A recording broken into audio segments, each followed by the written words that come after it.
I want to thank all of you for being present here today as we embark in this hopefully transformative journey. This entire event is about being the change now. And it is my firm belief that in order for us to be of change, to be of impact, to create conscious and thriving communities, we must first find change within. Why start with ourselves? Well, the answer lies on the transformation of that ripple effect of the transformation of ours, right? That can have an impact on all those people around us. Just like a single pebble can create those ripples in a pond, that effort that we have in bringing inner change can be of high influence and impact to those around us. So in this time together, I do want to share with you my personal story with change, the key elements that help foster this change. And then I'm going to share with you 7 learnings that can help you as well foster, embrace this change within. Does that sound right? Yes? All right. So I do hope that by the end of this talk, by the end of this entire event, you do feel inspired and empowered to find that inner potential, that inner light, and you start spreading it with the entire world. This is my intention for today, to be able to spread a message and empower you to find that change within. So I want to take you back to a defining moment in my life. When I was 13 years old, I was a girl full of hopes and dreams, but I was also crippled with my shyness and my insecurities. And I remember this like it was yesterday. I was standing in front of my English class, my heart pounding in my chest, tears in my eyes, my body feeling very, very warm. Public speaking was like a norm at school. We often had to recite poems and give presentations, and that's a great exercise. But in that moment, I felt that I was being thrown into the lion's den. So as I was standing in front of my English class, the spotlight was on me. And I don't really remember if I was reciting a poem or if I was talking about a certain book. All I remember is that my mind went blank. I froze. I couldn't utter one single word. And just for context, my school was kind of small and familiar, so we were no more than 10, 15 students.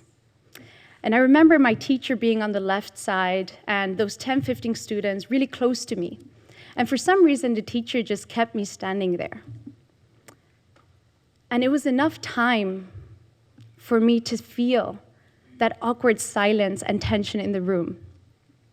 It was enough time for me to sense my classmates staring at me and even judging me in silence.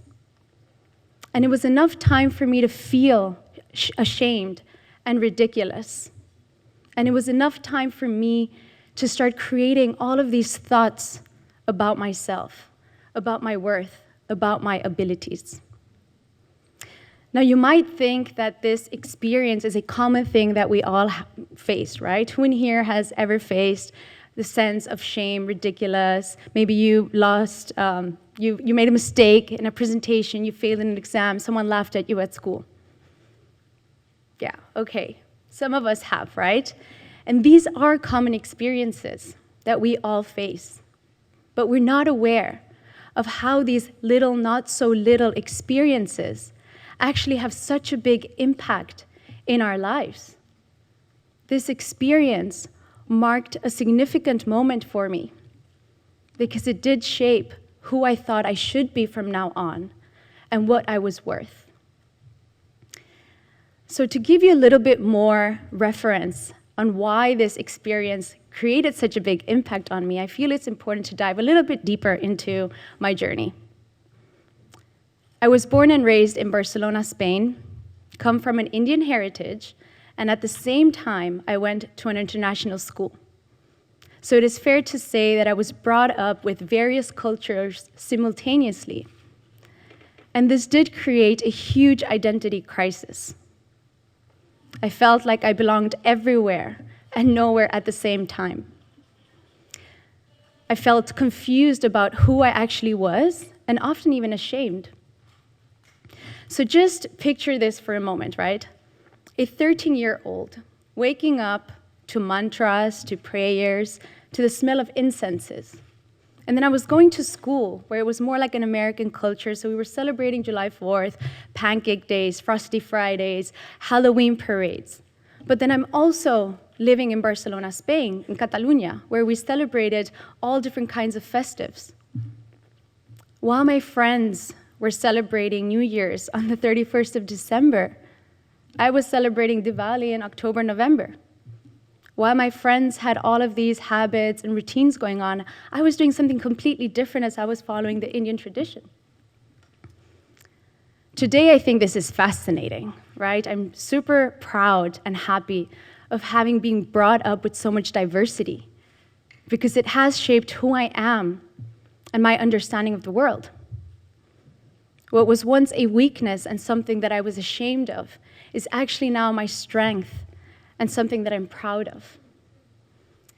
But for a 13-year-old who just wants to fit in and be like everyone else, this was highly confusing. But the story doesn't end here. Who in here has a nickname? Yes? All right, tell the person beside you what your nickname is.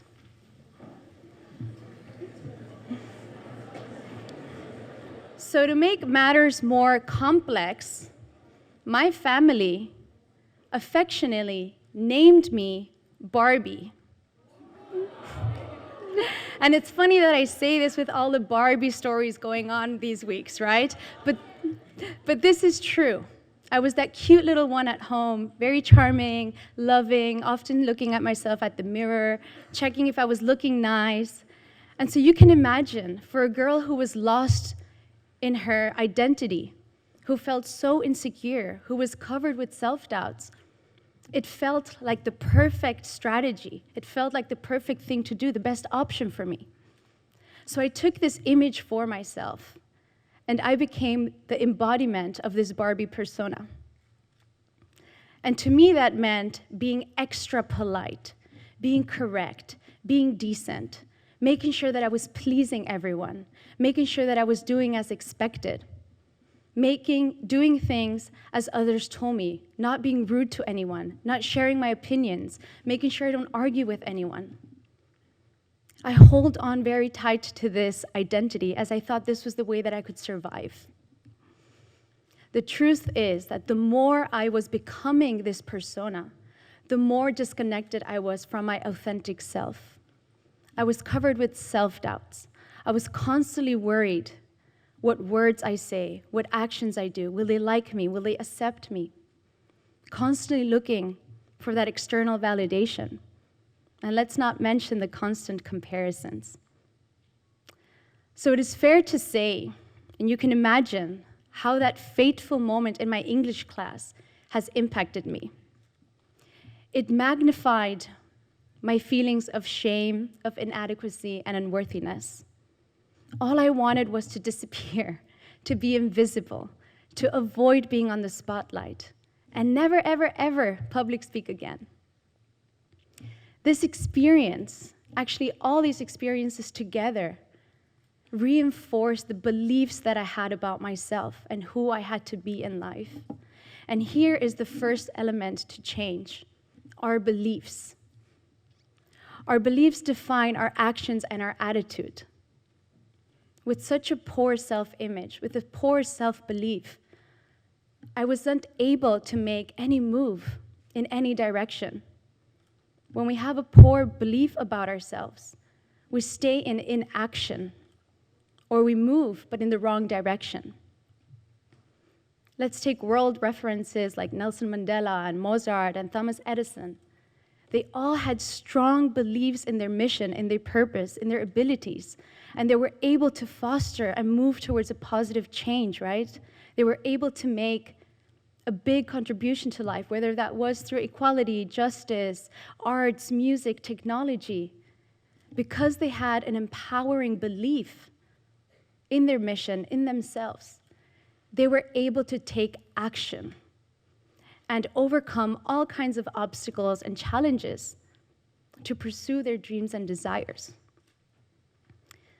So now I want to ask you, what are your beliefs? about yourself, about your abilities, about your dreams. And I want this talk to be actionable. I want to give you actionable steps.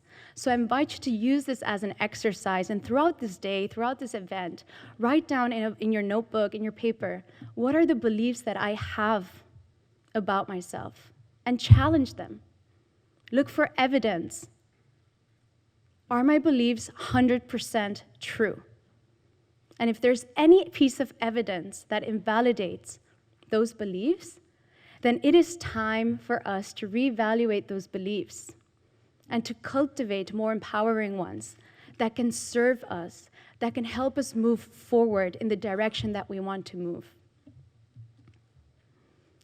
So going back to my school days, I kind of navigated and managed myself pretty well there. I was protected by my sister, my friends, my family, right? They were making decisions for me. I was kind of in the shadow of them. I kind of kept invisible there, and everything was fine. But when I went to university, I went to a different city. New friends, new assignments, new environment. That inner conflict, all that worrying thoughts, that doubts, all that insecurity just magnified. Things got a little bit messy and a little bit more intense. And soon enough, anxiety and insomnia became my unwelcomed companions. And for years, I suffered with emotional and mental health. But back then, I had no idea what was going on. I didn't understand myself. I didn't know what I was feeling. I wasn't aware what even caused me feeling this way. I thought I had a problem. I thought I was weird. And so I just kept going. And like a good human being with survival instincts, I found coping mechanisms to relieve that anxiety, to relieve that pain I was feeling from the inside. Unfortunately, those coping mechanisms were not very healthy. And I'm not going to show any picture of what was going on, but I do want to mention this because it is important. I engaged in self-harm practices and even poor eating habits, right? So just for you to know, I would scratch my arm really, really hard until it would bleed so I could find some kind of relief. So my arm really looked like a piece of art. And my family thought that I had a skin problem. They thought I had eczema. They thought I should go see a dermatologist. But I knew that this was me. I was doing this to myself. And I don't blame them. But this is what we do, right? We often dismiss our emotional experiences. We invalidate what we feel, what we need, what we desire, what we think. And so that is what I did as well. I invalidated what was going on, and I kept going. After all, I was that Barbie, and everything in the outside world seemed perfect. I was studying a degree, I was living in a different city, I had all these friends, I was traveling, I was doing all these activities. I was a happy person. But the truth is that I felt powerless. I was neglecting my needs, my desires. I was neglecting myself. And so despite my fear of public speaking and my lack of communication and social skills and just really self-awareness, I managed to survive. I graduated from university, and at the same time, I also studied dance, modern dance. And soon enough, I landed an amazing job opportunity, and I thought that I made it. I thought that I could leave behind that dark moment in my life, a university life, where I felt so low, so insecure, so doubtful the whole time. And I thought that I could start fresh. I thought that I would be moving to a different place, living the best life, and all those problems would just go away somehow. And that lifestyle seemed perfect. I had to move to an island so I could live the island life. My schedule looked amazing. I just had to rehearse in the mornings and then perform in the nights. And despite the challenges of being on a stage every single night, there's something else that's even more important that happened. And this was the moment where I spent a lot of time on my own, in solitude. And do you know what that meant? That meant that I could finally sit with myself and get to know myself. And this is another key element about change: self-reflection. All that time by myself on my own had me thinking. I started asking myself questions. And actually, those are the questions that I also invite you to reflect on. Am I aware of the kind of thoughts that are constantly on my mind? Am I aware of how I am feeling? Do I know what I enjoy doing? Do I know what I like, what I don't like? Do I know what my values are? Do I know what my strengths are? This time alone really made me reflect on all of these questions, which seemed a little bit difficult to answer. But the more I reflected, the more self-awareness. And the more self-awareness, the more I knew, the more information I gathered about myself.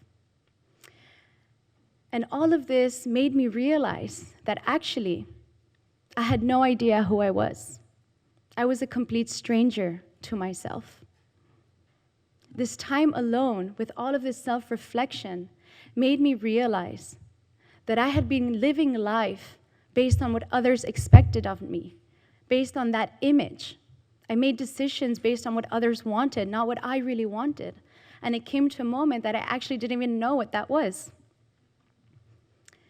It took about 8 months for me to make another decision in life, as I realized that that dream life was actually not mine, that I was here for another mission, and I had to figure that out. So I followed my intuition, and I left everything with no plan B. I went back home with the intentions to rediscover myself, find out who this person is. And so here's where the story gets exciting and fun. I started my adventurous life, and I began to travel, which is something that all of you have done here already. You all flew from all over the world and came here to this event. And when you travel, you're stepping into the new, right? You're meeting new people, you're meeting new environments, you're able to learn new cultures, new ideas. So use this as an opportunity for that. I started to meet like-minded people, people that I resonated more with, people who I could share my story with. And all of you have this opportunity here as well, to connect with one another, to share your stories with one another. I also started doing things that I had never done before, things that I was like, whoa, how am I actually doing this? I did it with an open mind. I did it just for fun. And I started realizing and observing more about myself, and I started learning about myself. And I started doing more and more things. I started changing my environment, the way that I thought of myself. I started changing my habits. I started changing the books that I read. I started doing things in a different way. And as I moved forward and I started doing all of these things and change in behavior, change in attitude, change in mindset, I adopted the growth mindset. Who in here is familiar with the growth mindset? All right. The growth mindset can really help us expand. I believed that I was that image, that I was that Barbie persona. And that was fixed. This is who I am, and this is the life I had to live. But when I started doing things in a different way and I adopted the growth mindset, I started to understand that actually there is room for change. I started to see things with perspective. With all those people that I was connecting with, I started to see the light on the other side. I started to see opportunities. And I understood that I could actually learn from my experiences, from my mistakes, from my dark side, and use it as strengths. And I also learned that I could actually learn whatever it is that I wanted to learn, new skills. And with effort, I could reach to success. And so fast forwarding a little bit my life, here I am. Something that I feared, something that I rejected, something that I was ashamed of, was also something that I secretly mostly desired.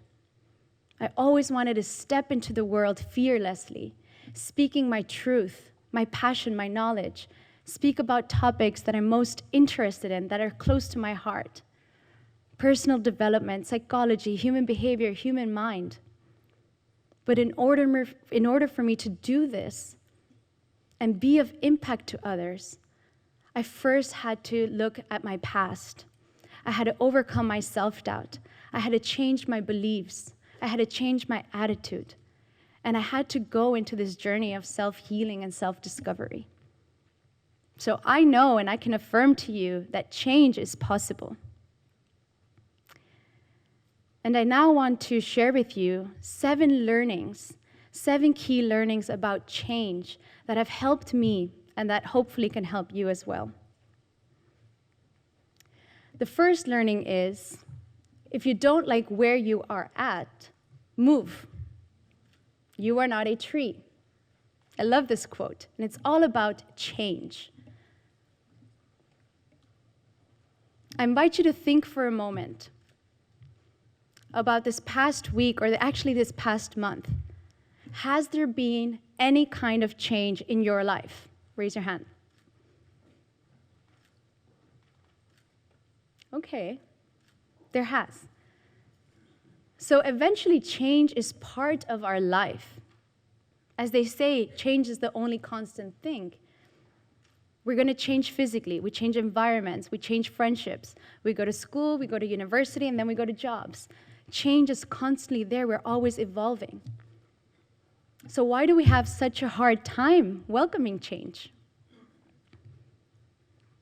You know, when I started having this adventurous moment and I started changing my behaviors, I started doing things differently, I was often judged by my friends and family because what I was doing, that change that I was coming with, didn't fit that image that they had of me. And I received these comments like, you have become so careless, and you're selfish, and you were so quiet, and you have all this character, and all these comments just block us. We're not familiar with change, right? It breaks with the familiar. It breaks with the known.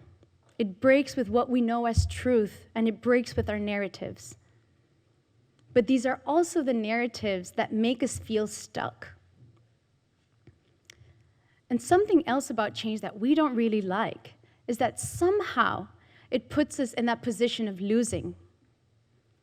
We lose what was, because what was no longer is.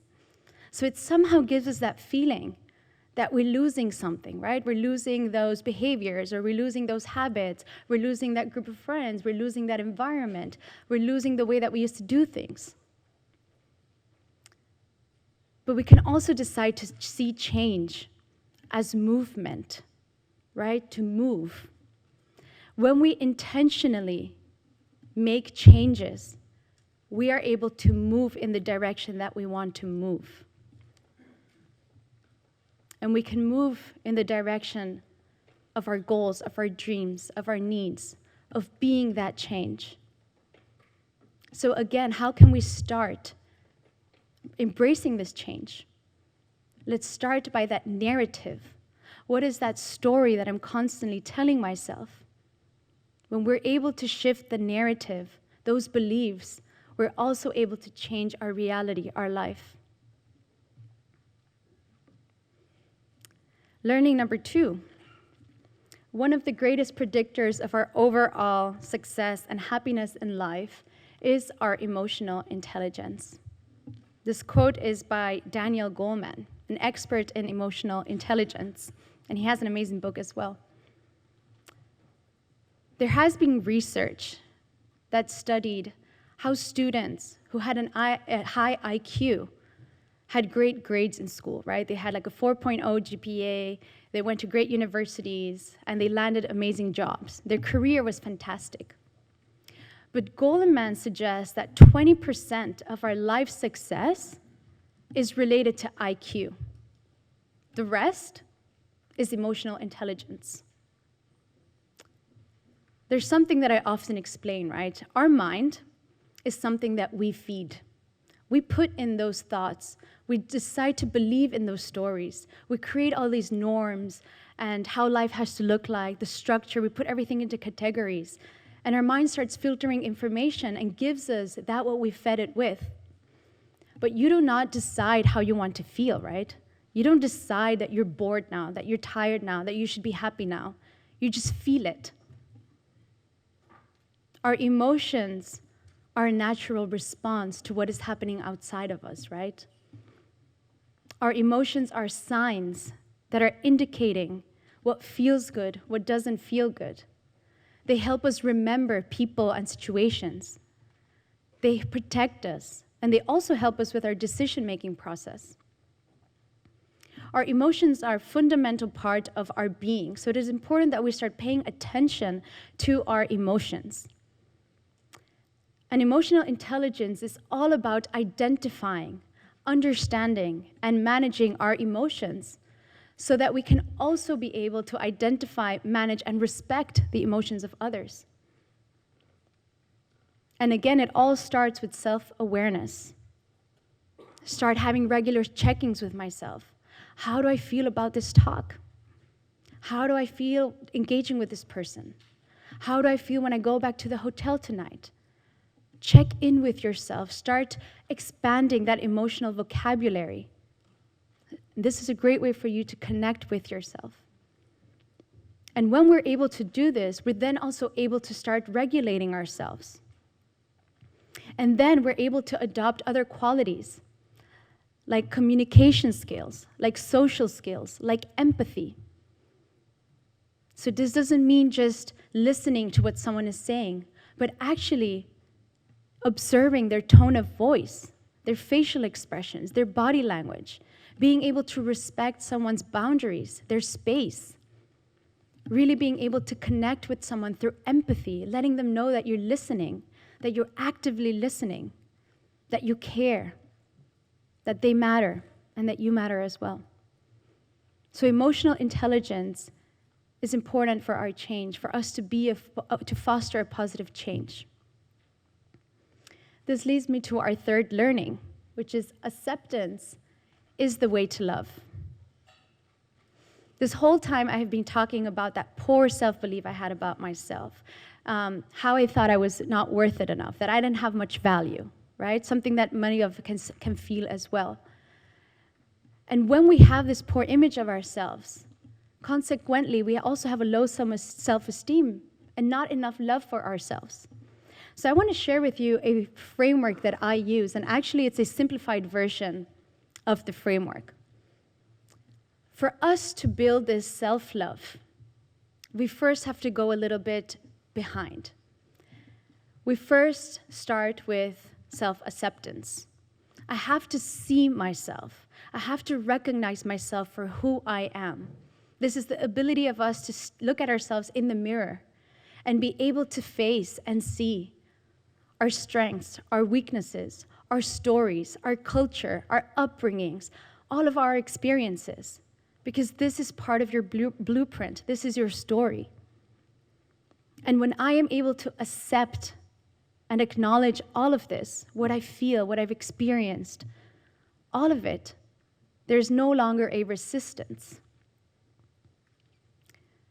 And when I am able to accept, it's only then that I can also have some compassion and empathy for myself, where I'm understanding myself, where I have nice, encouraging words towards myself, that I am supporting myself.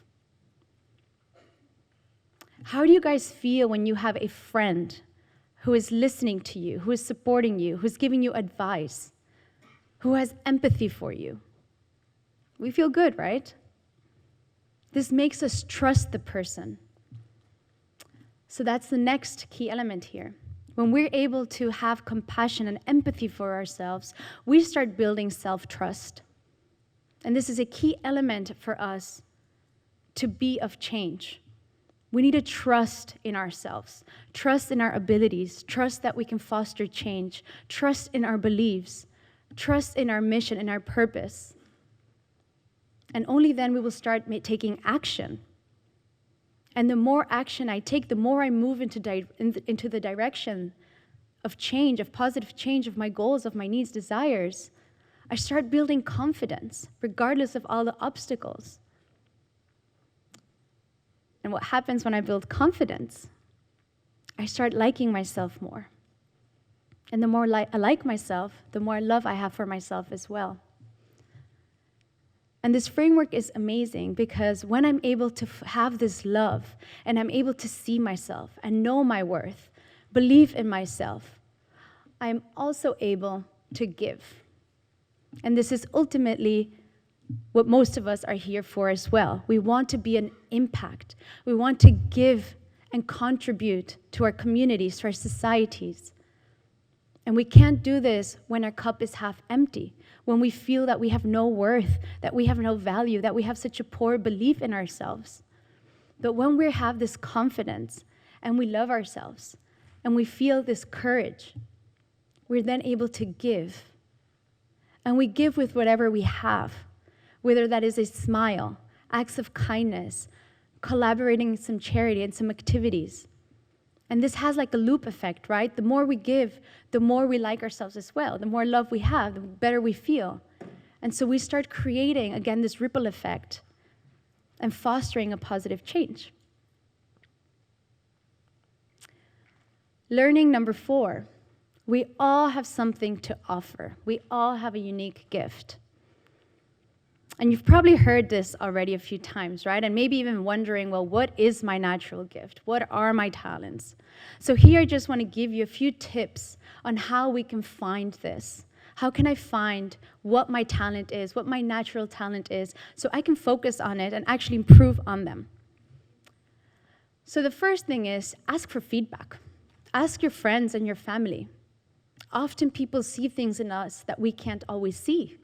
So ask them, what am I good at? What are the things that you like in me? The things that I naturally do well. The second thing is go over all the compliments that you receive, those things that we kind of take for granted, and write them down because there's a lot of potential there. Do you all constantly have comments and compliments that you're so punctual, or thank you for being patient, or you have such a good taste in fashion, or you are a great communicator? What are the compliments that you're receiving? What is that feedback? I invite you to also have a look at your childhood. What are all those things that you were naturally doing, that you were good at? And then what are the things that you do now that you're naturally good at? We often take these things for granted because they are natural. We do them effortlessly, right? And we have this mindset that everything should be, we have to work for them, we have to put in effort, that we have to cultivate all these skills. But why not instead finding out what you're naturally good at, whatever that looks like, and cultivate that? So for example, if someone tells you and gives you that compliment of being a good listener or being a good communicator, the actions I would take to support this and grow here is maybe taking a public speaking course or learning, improving effective communication or active listening to others, so I can actually strengthen those things that I'm already naturally good at. And this is something valuable that we can contribute later to others. Learning number 5, being broken does not mean useless. Now, when it comes to vulnerability, we are all equal. We all have a story. We all have a past. We've all made mistakes. We all have something going on. We all have a challenge. But this doesn't mean that we're useless, that we don't have any worth. And so I want to share with you another story here, a story that I was told by my mentor that really stuck to me. And this is a story about Tokuyu. Tokuyu is a boy who lives in a village and they don't have enough resources.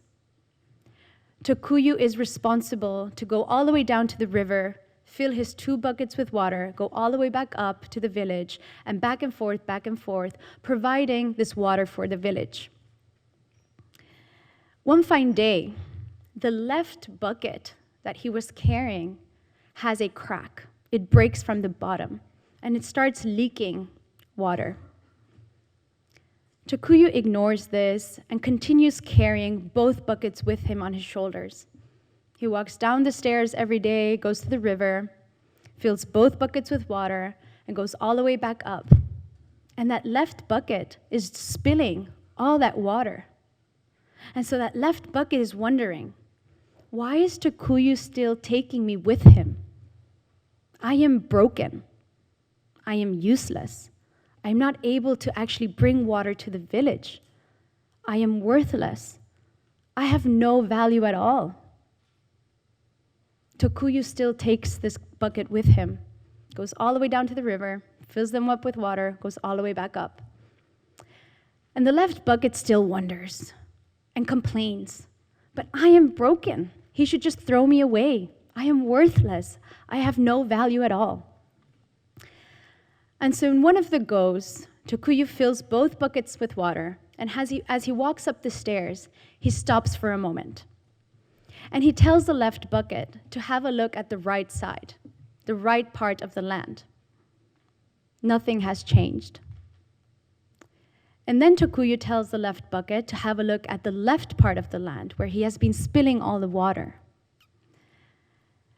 And to the bucket's surprise, the land is full of blossoming flowers, vegetables growing, a beautiful scenery.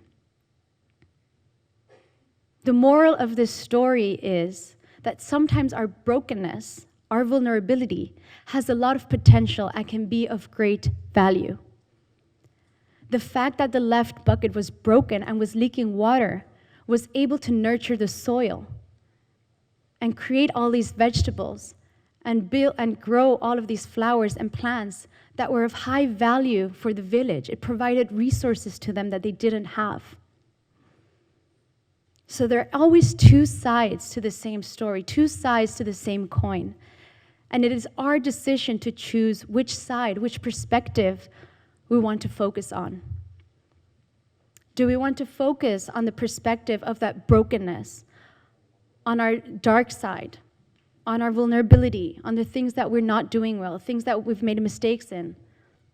Or do we actually want to see it from the other perspective and try to find the lessons in all of this, trying to find the strength, trying to find the value in it so I can also use it as a contribution to our societies? This leads me to learning number 6. You are your own responsibility. It is very easy to complain and to blame others, right? Who in here is a complainer? Let's be honest. I know I am. It's easier, right? It's easier to blame your parents, your family, the environment, the school, your upbringing, whatever it is, and not take ownership, not take responsibility. But your life experiences are your life experiences, and the way you manage things are the way that you managed it because that's the best you knew. But now we're all grown-up, conscious adults. And for us to take ownership of our life and start making conscious decisions and taking conscious actions, we must take responsibility. Taking responsibility in all different areas of our lives. So I invite you to have a look at all the different areas. Where am I not taking responsibility? And what kind of responsibility can I take? Because when we start being responsible for our reality, our life, how we want to feel, what we want to do, we start building that confidence as well. We start ruling and controlling our life, whatever we can control. And we start making decisions for ourselves. We start making conscious actions. And last but not least, learning number 7, the gratitude attitude. This is one of my favorite practices. And it's not about just writing a bunch of things that you're grateful for. This is about meaningfully and intentionally finding those things that I'm actually grateful for. Being grateful is an attitude change. It is an energetic change.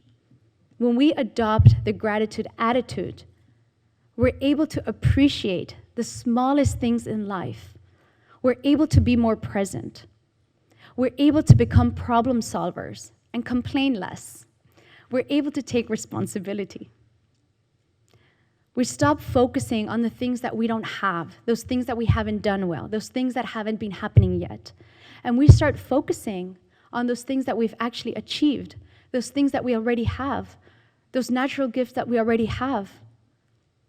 And all together, with this attitude, we can also start creating a more positive and optimistic mindset.